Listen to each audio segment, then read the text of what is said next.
मोदी जी मणिपुर पहुंचे हैं, वो भी 2 सालों के बाद। 2 सालों से मणिपुर जल रहा था, कितने लोगों की हत्याएं की गई वहाँ। AK-47 से माथा पे गोली मारा गया, महिलाओं को नंगा करके घुमाया गया। लेकिन मोदी जी उस समय 20 विदेश यात्रा करना उन्होंने जरूरी समझा, लेकिन मणिपुर वो नहीं गए। यही मोदी जी ने कहा था कि मैं तो नॉन बायोलॉजिकल हूँ, यानी अपनी माँ की कोख को ही जिस मोदी जी ने गाली दिया, उसी विषय को वो बिहार की राजनीति में लेके आ रहे हैं। तो अब देखिए, बिहार ये सब सहने वाला नहीं है। बिहार लोकतंत्र की जननी है और यहाँ हर एक इंसान के अंदर खून में राजनीति बहता है। मोदी जी की माता माता, राहुल जी की माता माता नहीं।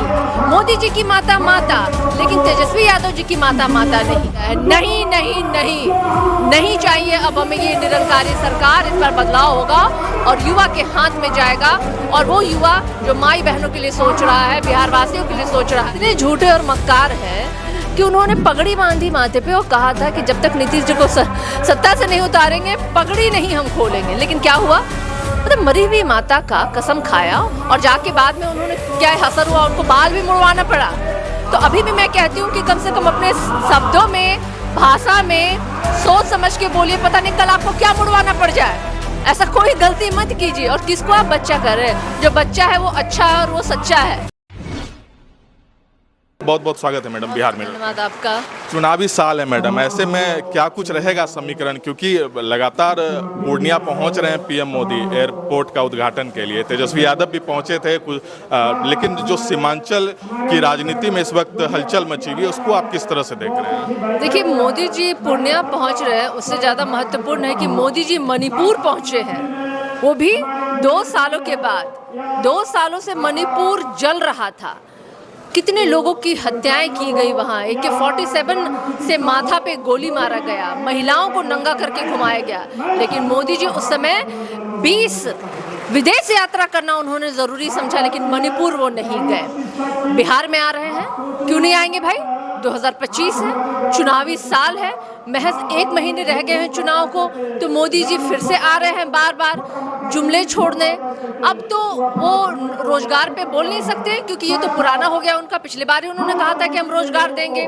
पलायन पे नहीं बोलते सकते हैं, शिक्षा पे नहीं बोल सकते हैं। तो अब वो एक नया मुद्दा लेके आए हैं, माता का अपमान। मोदी जी की माता माता, राहुल जी की माता माता नहीं। मोदी जी की माता माता, लेकिन तेजस्वी यादव जी की माता माता नहीं। अरे, माँ के सम्मान में कोई खड़ा है, चाहे हिंदुस्तान का एक एक व्यक्ति जो है किसी की भी माता के सम्मान में खड़ा है। हमारा देश जो है भारत माता हम कहते हैं। हमारे यहाँ देवियों की पूजा होती है, काली माँ, दुर्गा माँ, सरस्वती माँ, ये देवियों की पूजा हमारे संस्कृति में है। तो हम जानते हैं कि हमारे लिए किसी भी माँ, किसी भी बहन या किसी स्त्री का क्या स्थान होता है। लेकिन चुनावी पटलों पे अपनी माँ को लेकर के आना, जबकि यही मोदी जी ने कहा था कि मैं तो नॉन बायोलॉजिकल हूँ, यानी अपनी माँ की कोख को ही जिस मोदी जी ने गाली दिया, उसी विषय को वो बिहार की राजनीति में लेके आ रहे हैं। तो अब देखिए, बिहार ये सब सहने वाला नहीं है। बिहार लोकतंत्र की जननी है और यहाँ हर एक इंसान के अंदर खून में राजनीति बहता है। जानते हैं लोग, मौका दिया बिहार वासियों ने इनको। पिछले 20 साल से बिहार में एनडीए की सरकार है, डबल इंजन की सरकार। लेकिन क्या हुआ बिहार के विकास का? जाति आधारित गणना हुई, हमने बात की कि बढ़ाए गए दायरे को, 65% के आरक्षण को आप 9वीं अनुसूची में डाल के उसे सिक्योर कीजिए। क्या किया इन लोगों ने? क्या बिहार को विशेष राज्य का दर्जा दिया इन्होंने? क्या शिक्षा, स्वास्थ्य जैसी जो बुनियादी जरूरतें हैं बिहार वासियों को, क्या उसमें कोई सुधार हुआ? तो नहीं। अब बिहार वासी इनके किसी जुमले को सहने वाले और सुनने वाले नहीं है। 2025 में एकदम चुनाव जो है वो बदलाव के लिए होगा और उनको लेके बिहार वासी आएंगे जिन्होंने 17 महीने में 5.5 लाख नौकरी देने का काम किया। आपने देखा कल रात में पूर्णिया में हमारे नेता प्रतिपक्ष तेजस्वी यादव जी थे और उन्होंने औचक निरीक्षण में वो गए भी थे हॉस्पिटल्स में। क्या थी स्थिति वहाँ पे थी? ये जो दावे करते हैं कि हमने अस्पताल बनाया, ये किया, वो किया, वो तो धरातल पे कुछ नहीं है।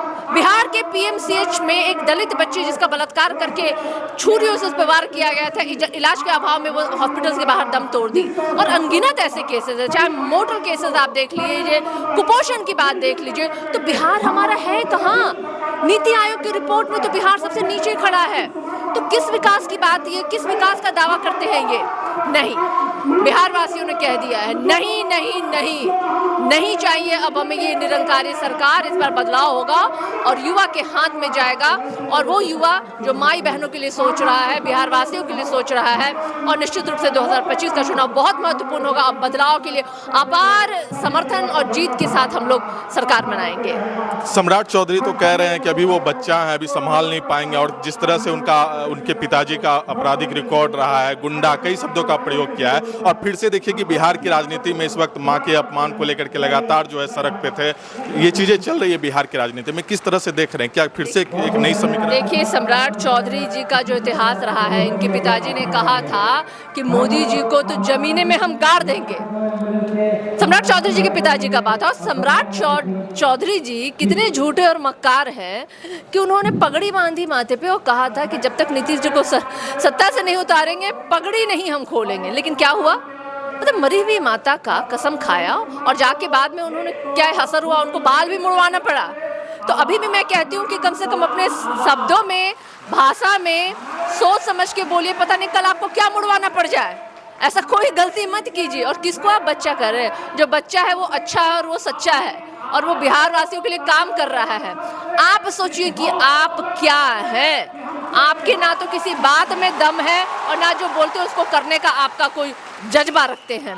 तो ये सब अनर्गल बातें हैं। ये भारतीय जनता पार्टी और जदयू की डीएनए में है, जो डीएनए पे प्रश्न प्रधानमंत्री जी ने इनके लिए फिर से डीएनए पे राजनीति गर्म हो जाएगा।